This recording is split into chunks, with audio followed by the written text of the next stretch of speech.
Bismillahirrahmanirrahim. Today we are going to talk about the overview of the cellular responses to stress and noxious stimuli.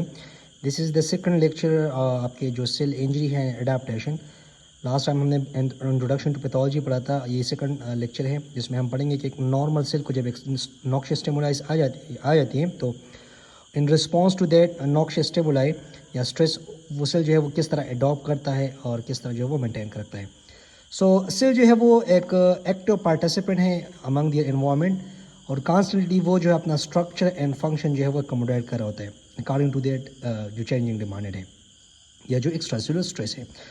अब cell जो normal जो एक environment steady state environment maintain कर रहा होता है उसको हम हीमोस्टेसिस कहते हैं.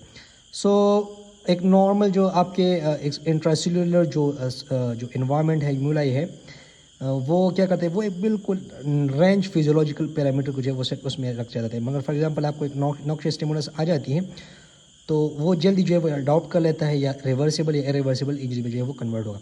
उसके बाद जो है वो अगर एक सेल को जो है वो फिजियोलॉजिकल स्ट्रेस या पैथोलॉजिकल स्टिमुलाइज आ जाती है तो फिर किस तरह वो इसको रिस्पॉन्स करता है.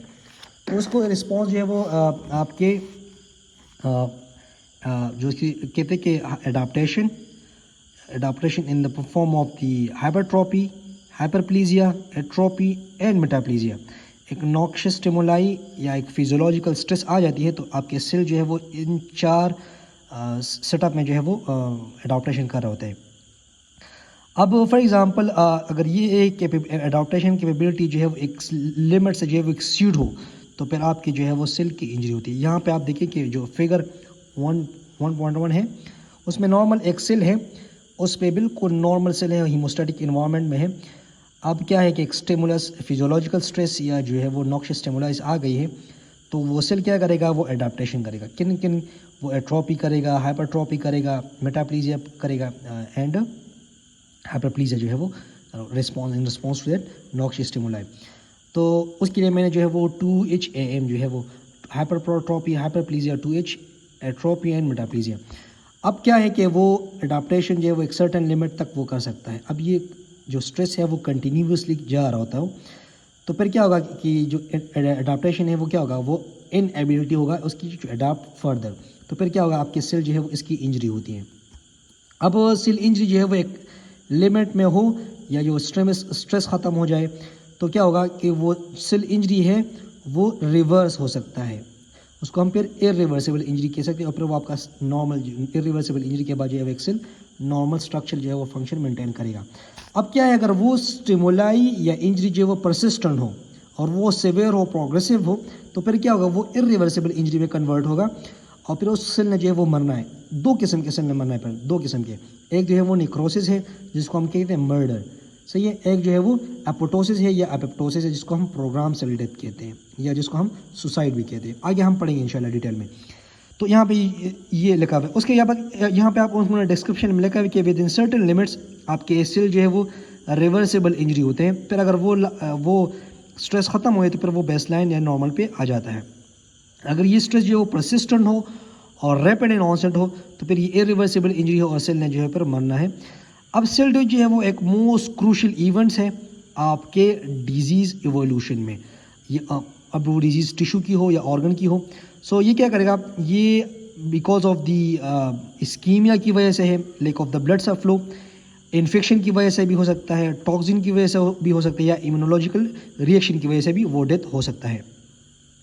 सेल डेथ जो है वो एक नॉर्मल एंड एसेंशियल प्रोसेस है during embryogenesis.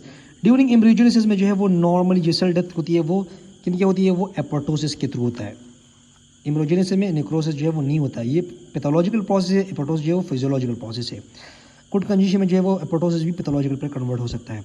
So in the development of the organ during embryogenesis आपके एपोटोसिस या सेल डेथ जो है वो हो सकता है. या जो है वो the maintenance of the homeostasis environment के लिए भी आपके एपोटोसिस लाजमी है. अब क्या है कि जो the relationship among normal adopted reversible and irreversible injury जो है वो उन्होंने बिल्कुल जो है वो एक रिस्पॉन्स टू माइकार्डियम उनने इस ग्राफ में जो है वो बिल्कुल ज़बरदस्त किया हुआ है. ये एक नॉर्मल मायोसाइट्स है आपके हार्ट मसल्स हैं. क्या कि वो अडॉप्ट करता है जब एक उस पर लिमिट जो है वो इंक्रीज़ हो. अब वो इंक्रीज लोड क्या होगा जब आपके फ्लूइड वॉल्यूम जो है वो ओवरलोड हो या जो है वो आफ्टर लोड जो है वो इंक्रीज हो, मतलब हाइपरटेंशन हो, या वेल जो है वो स्टेनोटिक हो, वेल स्टेनोसिस की वजह से। तो फिर क्या होगा, आपके सेल ने जो है वो फिर अडॉप्ट करना होता है अकॉर्डिंग टू दैट इन्वायरमेंट। तो फिर उस सेल ने जो है वो आपके मायोसाइट्स ने फिर हाइपरट्रॉपी करनी है। हाइपरट्रॉपी क्या है, आपके सेल साइज जो है वो इंक्रीज हो जाती है। नॉर्मल आप देखें कि जो सेल की जो नॉर्मल जो वेंट्रिकल डायमीटर है वो तकरीबन यहाँ पे देखिए आप, यहाँ पे उसकी जो थिकनेस है वो देखें, और उसके बाद जो है फिर यहाँ पे हाइपरट्रॉपी होगी, इसके डायमीटर आप देखें ये ज़्यादा है कंपेयर टू दिस वन। तो यहाँ पे लिखा हुआ है कि जो the relationship among normal adapted reversible injury and dead myocardial cells, यहाँ पे वो शो हुआ है। So the cellular adaptation depicted here is the hypertrophy. So the type of reversible injury is ischemia and irreversible injury is ischemic coagulative necrosis. Initial जो irreversible injury है वो आपकी because of the ischemia की वजह से भी हो सकता है, और उसकी जो एडाप्टेशन है वो हाइपरट्रॉपी है, और जो इरिवर्सिबल सेल इंजरी है, जो डेथ है, वो because of the coagulative necrosis. Coagulative necrosis किस कब होगी, जब आपके सॉलिड ऑर्गन की है जब डेथ होती है, तो वहाँ पे फिर स्पेसिफिकली हम माइकोडिक इन्फाक्शन को या इस्केमिक हार्ट डिजीज को रेफर करते हैं कोगुलेटिव नेक्रोसिस में। सो इन एग्जांपल ऑफ माइकोडियल हाइपरट्रॉपी, आपकी जो लोअर लिफ्ट है, ये वाला एरिया, ये आपका लोअर लिफ्ट है। सो यहाँ पे क्या हुआ कि द वेंट्रिकल वॉल जो है वो इज थिकर देन 2 सेंटीमीटर। यहाँ पे जो नॉर्मल थिकनेस है वो तकरीबन 1 से लेके 1.5 सेंटीमीटर है। यहाँ पे आप देखिए ये तकरीबन 1 से लेके 1.5 जो है वो है। यहाँ पे आप देखिए दिस इज मोर देन 2, तो बिकॉज ऑफ द हाइपरट्रॉपी हो गई। So reversible injury of myocardium show functional effect without any gross और लाइट माइक्रोस्कोपिक चेंजेस। यहाँ या जो है वो reversible changes like cellular swelling और फैटी चेंजेस यहाँ पे जो शो हुआ है। ज़रूरी नहीं कि या तो जो है वो लाजमी इन्होंने जो है वो जो रिवर्सिबल चेंजेस है वो शो कर रहे थे, समहाउ वो जो शो भी नहीं कर रहा था, बट यहाँ पे जो है वो आपके मायोसाइट्स उन्होंने स्वेलिंग और जो फैटी चेंजेस है वो यहाँ पे शो की हुई है।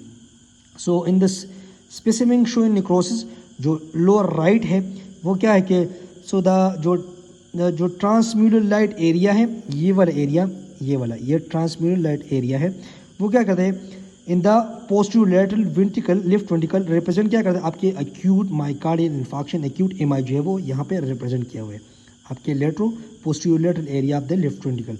सो ऑल दी 3 ट्रांसवर्स सेक्शन, यहाँ पे आप देखें ये 3 एरिया यहाँ पे इनकी इन्फाक्शन हुई है।